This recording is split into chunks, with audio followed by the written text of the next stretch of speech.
Hello बच्चों, नमस्कार। मैं जितेंद्र आप लोग का एक बार फिर से स्वागत करता हूं। बच्चों, आज का जो टॉपिक है क्लास 6 नागरिक शास्त्र यानी सिविक्स का पहला चैप्टर है विविधता की समझ। इस चैप्टर में हम पूरे चैप्टर को कवर करेंगे और उस सभी का नोट्स हम देखेंगे।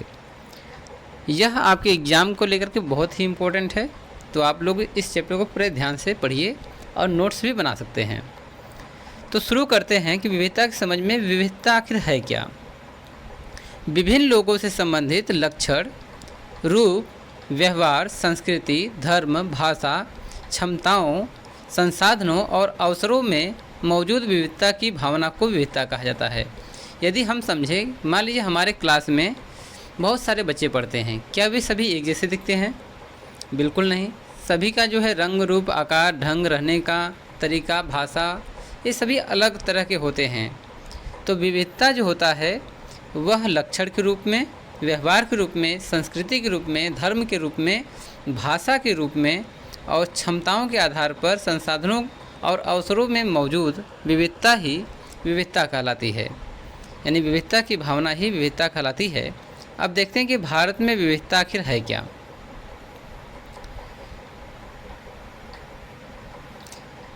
भारत विशाल विविधता वाला देश है, क्योंकि भारत में आप देखते हैं कि 28 राज्य हैं और यहाँ पर लगभग 500 से ज़्यादा बोलियाँ हैं यानी भाषाएं हैं। तो विशाल यानी भारत विशाल विविधता का देश है। वे न केवल अलग दिखते हैं बल्कि वे अलग अलग क्षेत्रों से भी आते हैं। यहाँ के जो रहने वाले लोग हैं वह एक ही तरह के नहीं दिखते हैं, अलग अलग दिखते हैं। उनका पहनावा अलग दिखता है और वे अलग अलग क्षेत्रों से आते हैं। उनके धर्म, रहन सहन, खान पान, भाषा, त्यौहार आदि भी भिन्न होते हैं। ये विभिन्नताएं हमारे जीवन को कई तरह से रोचक एवं समृद्ध बनाती हैं। जैसे मान लीजिए कि हम अगर उत्तर प्रदेश में रहते हैं या कोलकाता में रहते हैं तो यहाँ दुर्गा पूजा बड़ी धूमधाम से मनाया जाता है। अगर आप यूपी में हैं खास तौर पर, यहाँ पर जो है महाशिवरात्रि बहुत धूमधाम से मनाया जाता है। यदि आप केरल जाते हैं तो वहाँ ओणम जो है एक प्रमुख त्यौहार के रूप में जाना जाता है। तो हर राज्य में अलग अलग बोली है, भाषाएं हैं, त्यौहार हैं, उनका पहनावा भी बिल्कुल अलग है और खान पान भी अलग होता है। तो भारत एक विविधता वाला देश है। अब देखते हैं कि विविधता और असमानता में क्या संबंध है, या एक ही हैं या अलग अलग, ये दोनों अलग टॉपिक हैं। तो असमानता या गैर बराबरी। तो गैर बराबरी या असमानता का मतलब कुछ लोगों के पास न अवसर है और न ही ज़मीन या पैसे जैसे संसाधन जो दूसरों के पास हैं।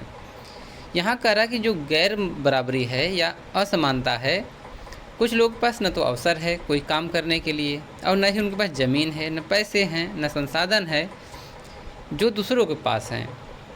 इसलिए गरीबी और अमीरी विविधता का रूप नहीं है। तो यहाँ पर विविधता से मतलब अमीरी और गरीबी से नहीं है। यानी कि यहाँ पे जो है अमीर हो चाहे गरीब हो, वह एक समुदाय का हो सकता है, एक धर्म का हो सकता है, एक जाति का हो सकता है, एक संस्कृति का हो सकता है। ठीक है, तो इसलिए इसको हम विविधता नहीं मानेंगे। यह लोगों के बीच मौजूद असमानता यानी गैर बराबरी है। यदि एक ही जाति, एक ही समुदाय, एक ही धर्म के मानने वाले लोग हैं, यदि गरीब अमीर हैं, तो यह असमानता हुई, गैर बराबरी हुआ, न कि विविधता। ये विविधता कैटेगरी में नहीं आते हैं, ये असमानता या गैर बराबरी के कैटेगरी में आते हैं। आपने संभवतः अपने इलाके में ऐसे कई लोगों को देखा होगा जो गरीब हैं और जिनकी भोजन, घर, कपड़े की ज़रूरतें भी पूरी नहीं हो पाती हैं। यह फ़र्क उन फ़र्क से अलग है जिसके बारे में हमने अध्ययन किया है। यानी कि जो विविधता है उससे यह बिल्कुल अलग है। यह विविधता का रूप नहीं है बल्कि गैर बराबरी का रूप है। अब देखते हैं कि जाति व्यवस्था में असमानता किस प्रकार जो है होती है। तो जाति व्यवस्था असमानता का एक और उदाहरण है। यदि हम कहते हैं जाति जो व्यवस्था है, क्या यह विविधता है? तो नहीं, यह विविधता नहीं है, यह असमानता है। इसको इस प्रकार समझ सकते हैं कि इस व्यवस्था में समाज को अलग अलग समूहों में बांटा गया। तो इस व्यवस्था के अंतर्गत, जाति व्यवस्था के अंतर्गत समाज को अलग अलग कैटेगरी में बांटा गया। यानी कि कोई ग्वाल हो गया, कोई कुम्हार हो गया, कोई अन्य बिरादरी में सभी लोग हो गए। इस बंटवारे का आधार था कि लोग किस किस तरह का काम करते हैं। तो पहले जो जाति व्यवस्था बनी थी वह कर्म के आधार पर बनी थी। लोग जिस जाति में पैदा होते थे उसे बदल नहीं सकते थे। तो जाति व्यवस्था के अंतर्गत यदि हम असमानता की बात कर रहे हैं तो एक इंसान मान लीजिए कुम्हार है, यदि वह बर्तन बनाता है तो उसको एक ही काम मिल गया बर्तन बनाने का, उसने अपना पेशा कभी भी चेंज ही नहीं किया। ठीक है, उदाहरण के लिए अगर आप कुम्हार के घर पैदा हो गए या हो गई हैं तो आपकी जाति कुम्हार ही होती है, आप बस वही बन सकती थी। कोई व्यक्ति जाति से जुड़ा हुआ अपना पेशा भी नहीं बदल सकता था। तो जाति व्यवस्था में जो कर्म के आधार पर बटी थी, यदि आप कुम्हार घर पैदा हो गए हैं, जो आपका पेशा अगर बर्तन बनाना है, तो आप वही पेशे से जुड़ जाते थे। इसलिए उस ज्ञान के अलावा किसी अन्य ज्ञान को हासिल करना जरूरी नहीं समझा जाता था। इससे गैर बराबरी या असमानता पैदा हो गई। यानी कि कहा जाए तो लोग जो है जिस जाति में थे वही काम करते थे, जिसके कारण से उसी पेशे को से जुड़ गए और वही काम करने लगे। आज उनके पास अच्छा हुनर है, परंतु वह अपने कार्यों को, अपने हुनर को चेंज नहीं कर पाए, जिससे असमानता पैदा हो गई। समय परिवर्तन हुआ, आज जो है उनका कारोबार जो है ठप हो गया है, तो इसलिए जो है असमानता होना स्वाभाविक है। विविधता हमारे जीवन को कैसे समृद्ध करती है। यानी हम भारत में रहते हैं तो यहाँ बहुत सारे विभिन्नताएं हैं, तो यह हमें समृद्ध बनाती हैं या फिर असमृद्ध बनाती हैं, ये किस प्रकार हमारे लिए लाभदायक हैं। तो ये आप ऐसा समझ लीजिए कि मान लीजिए कि आप एक कहानी आप सुन रहे हैं। कहानियाँ कैसे बनती हैं? कहानियाँ बनती हैं किसी समुदाय में, जैसे आप सोचते हो कि ऐसा होना चाहिए। जैसे कि आप एक ऐसे क्षेत्र में हो जहाँ पर सभी प्रकार की चिड़ियाँ हैं, सभी प्रकार के जानवर हैं। कुछ लोग जंगलों में रहते हैं तो उनकी कहानियाँ जो है जंगल से रिलेटेड होती हैं। कुछ लोग शहरों में होते हैं तो उनकी कहानियाँ शहरों से रिलेटेड होती हैं। कोई गांव है तो गांव वाला कोई परियों कहानी सुनाता है, कोई राजा रानी कहानी सुनाता है। तो यह विभिन्नता आपको अच्छा लगता है, परंतु आप सोचिए कि आप ऐसे परिवेश में हैं जहाँ पे केवल 2 जानवर हैं।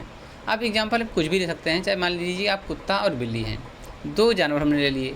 वहाँ पर केवल 2 चिड़ियाँ हैं, कौवा और मोर मान लीजिए। तो यदि कोई कहानी बनाएगा तो इन्हीं दोनों बनाएगा। या आप ऐसा कहो कि आप जो है लगातार केवल एक ही सब्ज़ी खा रहे हो, केवल आलू की सब्ज़ी, तो क्या आपको ज़्यादा रोचक आएगा, ज़्यादा टेस्टी लगेगा? बिल्कुल नहीं। बिल्कुल आप समझ सकते हैं कि विभिन्नता भी ऐसे ही काम करता है। जहाँ पर सभी लोग मिल बांट करके रहते हैं वहाँ पर ज़्यादा ही समृद्धि आती है, ज़्यादा जो है एक दूसरे से मेलजोल बढ़ता है और खुशियाँ आती हैं। यदि एक ही समाज होगा तो ज़्यादा खुशियाँ नहीं होगी, विभिन्नताएँ नहीं होंगी तो खुशियाँ नहीं होंगी। क्योंकि हर किसी का धर्म अलग है, त्यौहार अलग हैं, सभी का रहन सहन अलग है। ठीक है, तो इस प्रकार जो विभिन्नताएं हमारे लिए काफ़ी लाभदायक होती हैं। तो देखते हैं कि हमारे जीवन में विविधता होने से विभिन्न तरह के रंग आ जाते हैं। रंग का मतलब यहाँ खुशियों से है, और हमारा जीवन बहुआयामी बन जाता है। हमें अलग अलग संस्कृतियों को समझने और सीखने का अवसर मिलता है, और हम सभी संस्कृतियों के अलग अलग पहलुओं को अच्छी तरह से जान पाते हैं। विविधता के कारण हमें विभिन्न तरह के दृष्टिकोण से सोचने का अवसर मिलता है। तो विभिन्नताएं होने से हमारे जीवन में समृद्धि आती है। ठीक है, तो हेडिंग था हमारा विविधता हमारे जीवन को कैसे समृद्ध करती है। तो आप ऐसे समझ लीजिए कि आप जो है बदल बदल के सब्जियां खा रहे हैं तो ज़्यादा रोचक लगता है। ऐसे ही विभिन्नता हमारे जीवन में ज़्यादा रोचकता लाती है। हम विविधता को कैसे समझें, यानी कि विविधता के कारण क्या हैं। तो आप ऐसे समझ सकते हैं कि करीब 200 वर्ष पहले जब रेल, हवाई जहाज़, बस और कार हमारे जीवन का हिस्सा नहीं थे, तब भी लोग संसार के एक भाग से दूसरे भाग की यात्रा करते थे। वे पानी के जहाज़ में, घोड़ों, ऊँट पर बैठकर जाते या फिर पैदल चलते थे। आप समझिए कि विभिन्नता आने का जो रीजन्स है, जब 200 साल से पहले जब रेल वगैरह नहीं हुआ करते थे तो लोग पैदल यात्रा करते थे, घोड़े से करते थे, बैलगाड़ियों से करते थे। तो जहाँ अब उनको यात्रा करने की ज़रूरत क्यों पड़ी? उनको ज़रूरत पड़ी थी क्योंकि अक्सर ये यात्राएं खेती और बसने के लिए, नई ज़मीन की तलाश में या फिर व्यापार के लिए की जाती थी। तो लोग एक जगह से दूसरी जगह पर जाते थे बसने के लिए, खेती करने के लिए, ज़मीन की तलाश में या व्यापार करने के लिए जाते थे। ठीक है, तो अपने कल्चर को साथ ले जाते थे। चूँकि यात्रा में बहुत समय लगता था, क्योंकि ट्रेन हवाई जहाज़ नहीं थे तो यात्रा में बहुत समय लगता था। इसलिए लोग नई जगह पर अक्सर काफ़ी लंबे समय तक ठहर जाते थे। इसके अलावा सूखे और अकाल के कारण भी कुछ लोग अपना घर बार छोड़ देते थे, चले जाते थे कहीं और। उन्हें जब पेट भर खाना तक नहीं मिलता था तो वे नई जगह पर जाके बस जाते थे। कुछ लोग काम की तलाश में और कुछ लोग युद्ध के कारण घर छोड़ देते थे। तो यहाँ पर विभिन्नता आने का रीज़न बहुत सारा दिया गया है। कुछ लोग भोजन की तलाश में, कुछ लोग युद्ध के कारण, तो कुछ लोग पेट भरने के लिए, कुछ लोग खेती करने के लिए, कुछ लोग जो है यात्रा करने के लिए, कुछ लोग व्यापार के माध्यम से लोग एक दूसरे जगह पर जाके बस गए, जिससे कि वहाँ के कल्चर में विभिन्नता देखने को मिलता है। लोग जब नई जगह में बसना शुरू करते थे तो उनके रहन सहन में थोड़ा बदलाव आ जाता था। कुछ चीज़ें वे नई जगह की अपना लेते थे और कुछ चीज़ों में वे पुराने ढर्रे पर ही चलते थे। इस तरह उनकी भाषा, भोजन, संगीत, धर्म आदि में नए और पुराने का मिश्रण होता था। उनकी संस्कृति और नई जगह की संस्कृति में आदान प्रदान होता था और धीरे धीरे एक मिश्रित यानी मिली जुली संस्कृति उभरती थी। तो जो लोग एक स्थान से दूसरे स्थान पर जाके बस गए थे, वहाँ के जो रहने वाले लोग थे, उनके कल्चर में इनके कल्चर में मिक्स हो गया। कुछ लोग वहाँ के कुछ कल्चर सीख लिए, कुछ अपना दे दिए, कुछ अपने बचा कर रखे। इस प्रकार वहाँ की संस्कृतियाँ मिक्स हो गई, जिसके कारण से वहाँ पर विभिन्नता देखने को मिलता है। भारत के दो भागों लद्दाख और केरल के उदाहरण के जरिए यह समझने की कोशिश करेंगे कि किसी क्षेत्र की विविधता पर उसके ऐतिहासिक और भौगोलिक कारकों पर क्या असर पड़ता है।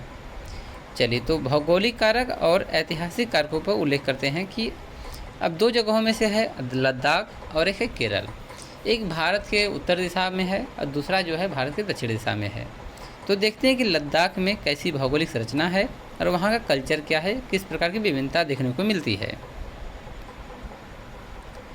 तो लद्दाख जम्मू और कश्मीर के पूर्व में पहाड़ियों के बीच बसा एक रेगिस्तानी इलाका है। तो आप जब भारत के उत्तर दिशा में जाएंगे जम्मू कश्मीर के बाद, तो लद्दाख एक बहुत बड़ा एरिया मिलता है जो बर्फ़ से ढका हुआ एक रेगिस्तान है। यहाँ पहाड़ भी हैं, यहाँ पर रेगिस्तानी इलाका भी है और कुछ एरिया तो हमेशा के लिए बर्फ़ से ढका होता है। यह इलाका हर वर्ष काफ़ी लंबे समय तक बर्फ़ से ढका रहता है। इस क्षेत्र में बहुत ही कम पेड़ उग पाते हैं। लोग पीने के पानी के लिए गर्मी के महीनों में पिघली हुई बर्फ़ पर निर्भर रहते हैं। तो पानी पीने के लिए लोग जब बर्फ़ पिघलता है गर्मी के दिनों में, तो उस पानी को लेकर के पीने का इस्तेमाल करते हैं, यानी दुर्गम इलाका है। यहाँ के लोग एक खास में किस्म की बकरी पालते हैं, जिससे पश्मीना ऊन मिलता है। यह ऊन कीमती होता है, इसलिए पश्मीना शाल बड़ी महंगी होती है। तो यहाँ पश्मीना शाल के बारे में वर्णन किया गया है, जो वर्ल्ड में सबसे महंगा शाल होता है। तो यह पश्मीना बकरी से बनता है, जिसके कारण इसकी कीमत बहुत ज़्यादा होती है। तो यहाँ के लोगों ने ऊन के लिए जो है बकरी से ऊन बनाना शुरू कर दिया। यहाँ पश्मीना शाल है, इसकी जरी की गई है बहुत अच्छे से। तो रेगिस्तान होने का यह मतलब नहीं कि व्यापारी यहाँ आने के लिए आकर्षित नहीं हुए। अब रही बात उत्तरी इलाके में जो पहाड़ी क्षेत्र है, निर्जन है, तो ऐसा नहीं कि यहाँ व्यापारी नहीं आए। यहाँ पर भी व्यापार करने के लिए लोग आए और यहाँ से ऊन का व्यापार किए। और देखा जाए तो ऊपर के इलाके में तिब्बत के क्षेत्र में या मध्य एशिया में जाने के लिए भी यहाँ पर रास्ते हैं, तो व्यापारी यहाँ पर भी आकर्षित हुए। लद्दाख तो व्यापार के लिए एक अच्छा रास्ता माना गया, क्योंकि यहाँ कई घाटियाँ हैं जिनसे गुजरकर मध्य एशिया के काफ़िले उस इलाके में पहुँचते थे, जिसे आज तिब्बत कहते हैं। तो यहाँ से व्यापारी चल करके तिब्बत और मध्य एशिया में जाते थे। एक काफ़िले अपने साथ मसाले, कच्चा रेशम, दरिया आदि लेकर चलते थे। तो जो व्यापारी होते थे वह मसाले जो है केरल से या दक्षिण भारत से लेकर के, कच्चा रेशम और दरिया और शॉल भी आप कह सकते हैं, जो पश्मीना बकरी से बनती है, उसको लेकर के व्यापार के लिए चलते थे।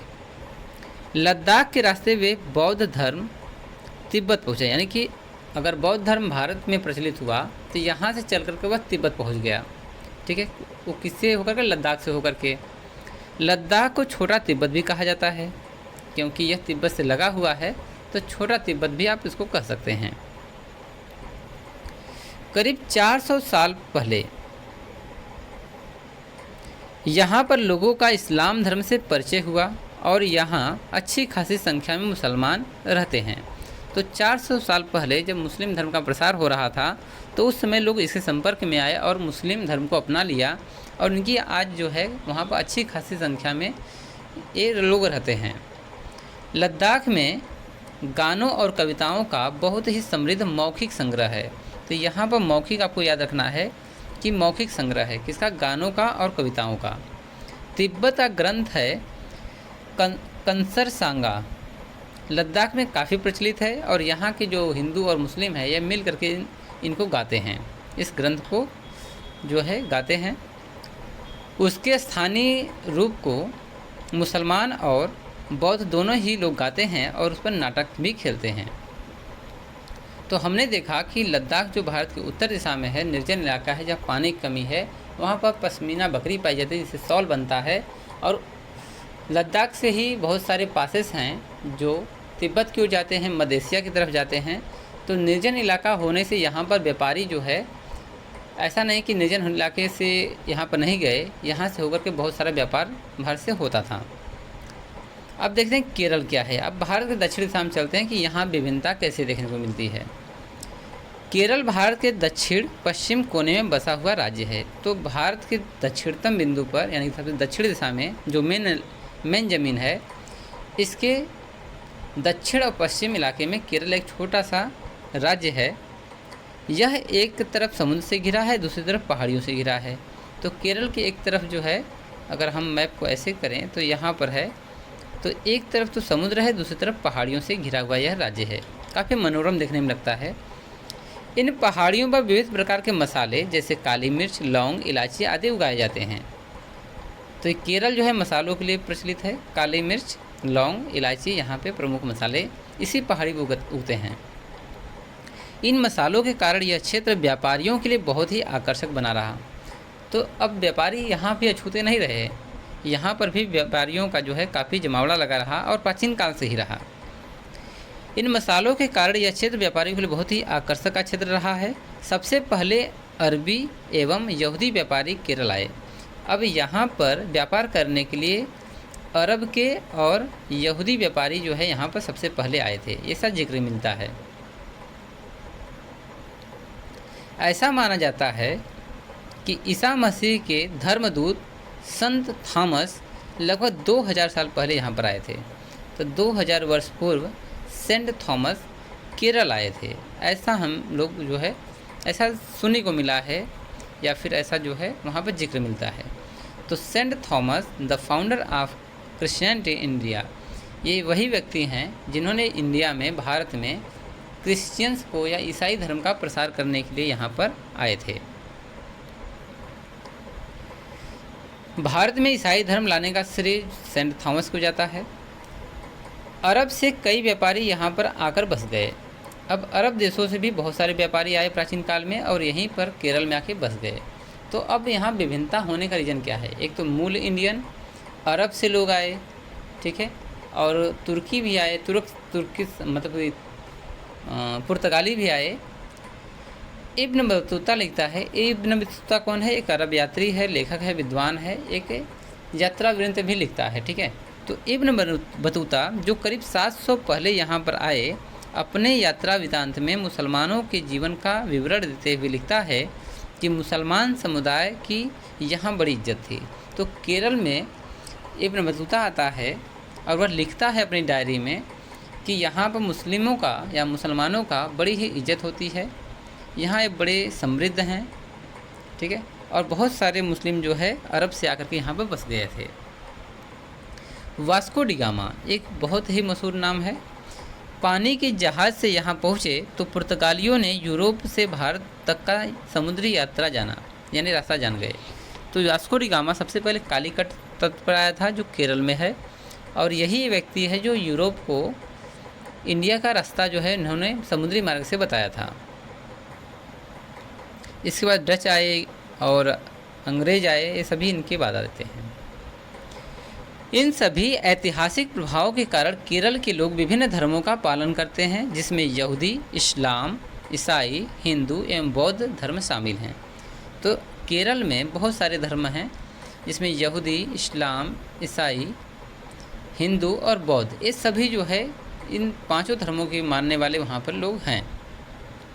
तो यहाँ पर भी विभिन्नता देखने को मिलता है। चीन के व्यापारी भी केरल आए थे, ऐसा जिक्र मिलता है। यहाँ पर मछली पकड़ने के लिए जो जाल इस्तेमाल किए जाते हैं वे चीनी जालों से हूबहू मिलते हैं। अब चीन के आने का जो यहाँ पर प्रयोजन है, इस कैसे पता चला? तो यहाँ पे एक नाम है उनके, जो जाल का नाम है चीनावाला। तो अब चीनावाला का मतलब है, यानी कि यहाँ नाम में चीन छिपा हुआ है, इससे लोग समझ जाते हैं कि यहाँ पे चीनी यात्री भी आए थे। तलने के लिए जो बर्तन इस्तेमाल करते हैं उसे चीना चट्टी कहते हैं, जिसमें चीन शब्द इस बात की ओर इशारा करता है कि उसकी उत्पत्ति कहाँ हुई थी। अब चीना चट्टी और चीनावाला ये ऐसे शब्द हैं जिसे लगता है कि इसका निर्माण चीन में हुआ था, क्योंकि चीन में भी आज भी वैसे ही जाल इस्तेमाल किए जाते हैं जैसे केरल में किए जाते हैं। तो इस बात से हमें पता चलता है कि केरल में चीनी लोग आए थे। केरल की उपजाऊ ज़मीन और जलवायु चावल की खेती के लिए बहुत ही उपयुक्त है और वहाँ के अधिकतर लोग मछली, सब्जी और चावल खाते हैं। तो वहाँ पर जो है ख़ास तौर पर सब्जी, मछली और चावल जो है वहाँ का प्रमुख भोजन है और वहाँ की जलवायु जो है चावल खेती करने के लिए उपयुक्त मानी जाती है। जहाँ केरल और लद्दाख की भौगोलिक स्थितियाँ एक दूसरे से बिल्कुल विपरीत हैं या अलग हैं। देख रहे हैं कि आप केरल में जो है यह भारत दक्षिण दिशा में समुद्र से घिरा हुआ है, एक तरफ पहाड़ी है, तो वही लद्दाख में बर्फ़ पड़ता है, निर्जन इलाका है। यहाँ की भौगोलिक स्थितियाँ एक दूसरे से बिल्कुल विपरीत हैं। वही हम यह भी देखते हैं कि दोनों क्षेत्रों के इतिहास में एक ही प्रकार की संस्कृति प्रभाव है, यानी कि मुस्लिम वहाँ पर भी हैं, यहाँ पर मुस्लिम हैं, हिंदू वहाँ पर है, हिंदू यहाँ पर भी हैं। तो केरल में भी ईसाई हैं, यहाँ पर भी हैं। तो यहाँ पर जो रहने का जो धर्म का रीजन है वहाँ पर भी विभिन्नता देखने को नहीं मिलता है, दोनों जगहों पर सेम है। दोनों क्षेत्रों में को चीन और अरब से आने वाले व्यापारियों ने प्रभावित किया है। तो जो अरब से व्यापारी आए, चीन से आए, वह लद्दाख को भी प्रभावित किए और केरल को भी प्रभावित किए। जहाँ केरल की भौगोलिक स्थिति ने मसालों की खेती संभव बनाई, वही लद्दाख की भौगोलिक स्थिति ऊन ने व्यापारियों को अपनी ओर खींचा। तो यहाँ पर केरल में मसाले की खेती होती है, तो लद्दाख में ऊन की खेती होती है। यानी खेती का मतलब कि यहाँ पर जो है ऊन से पश्मीना जो है शॉल बनता है, जिससे व्यापारी यहाँ पर आते हैं। तो दोनों जगहों पर जो है व्यापारियों का जमावड़ा रहा है, क्योंकि यहाँ भौगोलिक स्थिति भी अलग है, व्यापार भी अलग है, फिर भी दोनों जगहों पर व्यापारी पहुँचते हैं। इस तरह पता चलता है कि किसी भी क्षेत्र के सांस्कृतिक जीवन का उसके इतिहास और भूगोल से प्रायः गहरा रिश्ता होता है। अब देखते हैं कि विविधता में एकता किस प्रकार है। यानी कि भारत में यदि विविधता है फिर भी लोग एक साथ रहते हैं, तो ये कैसे संभव है? भारत की विविधता या अनेकता को उसकी ताकत का स्रोत माना जाता है। यदि भारत आज इतना समृद्ध है, इतना मजबूत है, तो इसकी विविधता में भी एकता है। इसके कारण से आज भारत जो है ताकतवर है। जब अंग्रेज़ों का भारत पर राज था तो विभिन्न धर्म, भाषा और क्षेत्र की महिलाओं और पुरुषों ने अंग्रेज़ों के खिलाफ मिल करके लड़ाई लड़ा था। तो यहाँ पर भारत के रहने वाले विभिन्न धर्मों के लोग, महिलाएं, पुरुषों ने अंग्रेज़ों के खिलाफ जो है काफ़ी संघर्ष किया, लड़ाइयाँ लड़ी। भारत के स्वतंत्रता संग्राम में अलग अलग परिवेशों के लोग शामिल थे। उन्होंने एकजुट होकर आंदोलन किया, इकट्ठे जेल गए और अंग्रेज़ों का अलग अलग तरीक़ों से विरोध किया था। तो यहाँ पर विविधता होने से भी लोगों में एकता दिखाई देती है। ये हमें तब पता चलता है जब अंग्रेज़ों का भारत में विरोध हो रहा था। अंग्रेज़ों ने सोचा कि वे भारत के लोगों को फूट डाल सकते हैं, क्योंकि उनमें काफ़ी विभिन्नताएँ हैं और इस तरह उनका राज चलता रहेगा। अंग्रेज़ों ने सोचा कि यदि हम हिंदू, मुस्लिम, सिख, ईसाइयों में यहाँ पर बौद्धों में फूट डाल दें तो उनका जो है हमेशा जो है शासन व्यवस्था यहाँ चलती रहेगी। परंतु ऐसा हो न सका, क्योंकि यहाँ पर विविधता में भी एकता है। मगर लोगों ने दिखा दिया कि एक दूसरे से चाहे कितने भी भिन्न हो, अंग्रेज़ों के खिलाफ लड़ी जाने वाली लड़ाइयों में वे सब एक थे। जलियांवाला बाग नरसंहार 13 अप्रैल 1919 को एक ब्रिटिश जनरल और उसके सैनिकों ने निहत्थे लोगों की एक बड़ी सभा पर हमला किया। कई पुरुषों और महिलाओं को बेरहमी से मार डाला गया। इस घटना को पंजाब के अमृतसर स्थित सभा स्थल के नाम पर जलियांवाला बाग हत्याकांड कहा जाता है। तो अब जो है बहुत समुदायों के लोग मिल करके एक सभा कर रहे थे जलियांवाले बाग में, जो अमृतसर में पड़ता है। वहाँ पर एक अंग्रेज़ आकर के, एक ब्रिटिश जनरल आकर के वहाँ पर निहत्थे लोगों पर जो है गोलियाँ चला देता है। इसके बाद पूरा भारत जो है मिल करके अंग्रेज़ों का विरोध करता है। तो इस प्रकार कहा जा सकता है कि यहाँ पर विभिन्नता में भी एकता है। तो पंडित जवाहरलाल नेहरू ने अपनी किताब भारत की खोज, उनकी किताब है, बहुत ही महत्वपूर्ण किताब है, डिस्कवरी ऑफ इंडिया, में लिखा है कि भारतीय एकता कोई बाहर से थोपी हुई चीज़ नहीं है, बल्कि यह बहुत ही गहरी है, जिसके अंदर अलग अलग तरह के विश्वास और प्रथाओं को स्वीकार करने की भावना है। इसमें विविधता को पहचाना और प्रोत्साहित किया जाता है। यह नेहरू ही थे जिन्होंने भारत की विविधता का वर्णन करते हुए अनेकता में एकता का विचार हमें दिया है। तो नेहरू ने कहा कि यहाँ पे जो विविधता है इसकी जड़ें बहुत मजबूत हैं, ये प्रारंभ से ही है, यह किसी से सीखा नहीं है। इस प्रकार विविधता को पहचान करके लोगों ने एकजुट होकर के यहाँ पर एक साथ रहे और अंग्रेज़ों का मुकाबला किए। तो यह अपनी किताब जो है भारत की खोज या डिस्कवरी ऑफ इंडिया में लिखते हैं। चलिए अब देखते हैं कि यदि थोड़ा सा आपको आगे हम बता देते हैं। तो दो थ्योरियाँ सामने आती हैं। अगर हम विभिन्नता की बात कर रहे हैं तो दो थ्योरियाँ हैं, एक है मेल्टिंग बाउल थ्योरी और दूसरा है सलाद बाउल थ्योरी। तो मेल्टिंग बाउल थ्योरी में क्या होता है कि यदि एक समाज है, एक संस्कृति है, बहुत बड़ी संस्कृति है, वहाँ पर कुछ लोग बाहरी लोग आए, अलग संस्कृति के लोग आए, कुछ समय के बाद उन्होंने यहाँ की बहुल जो संस्कृति है उसको अपना लिए, तो इसे बोलते हैं मेल्टिंग बाउल थ्योरी, जिसके अंतर्गत जो है एक ही संस्कृति, एक ही धर्म का बोलबाला रहता है। एक होता है सलाद बाउल थ्योरी। इसमें जो होता है कि जैसे एक तस्तरी में सलाद में आप खीरे ककड़ी काटते हैं, अलग अलग दिखता भी है। तो सलाद बाउल थ्योरी में अलग अलग धर्म के लोग एक दूसरे का सम्मान करते हुए अपने मूल जो संस्कृति है उसको बचा कर रखते हैं। तो यहाँ पर विभिन्नता से बात होती है कि यहाँ पर विविधताएँ जो है वो संयोग रखते हैं, अपने मूल परंपरा संस्कृति को बचा कर रखते हैं और सामने वाली जो संस्कृति चल रही है इससे सामंजस्य बैठा कर चलते हैं। तो इसे बोलते हैं सलाद बाउल थ्योरी। ठीक है, तो मैं आशा करता हूँ बच्चों आपको समझ में आया होगा। आप लोग से गुजारिश है कि आप लोग हमारे वीडियो को देखते हैं परंतु आप लोग उसे सब्सक्राइब नहीं करते हैं। मैं देखता हूँ कि मेरे वीडियो पर 99% जो है न्यू व्यूवर्स हैं, परंतु उन्होंने सब्सक्राइब नहीं किया। जो मेरे सब्सक्राइबर्स हैं वो 0.3% ऐसे देखते हैं वीडियो, जबकि सभी लोग न्यू व्यूवर्स हैं। मेरा वॉच टाइम बहुत जाता है पर सब्सक्राइबर बहुत कम है। तो आपसे हम अनुरोध कर रहे हैं कि आप जो है सब्सक्राइब कीजिए। धन्यवाद।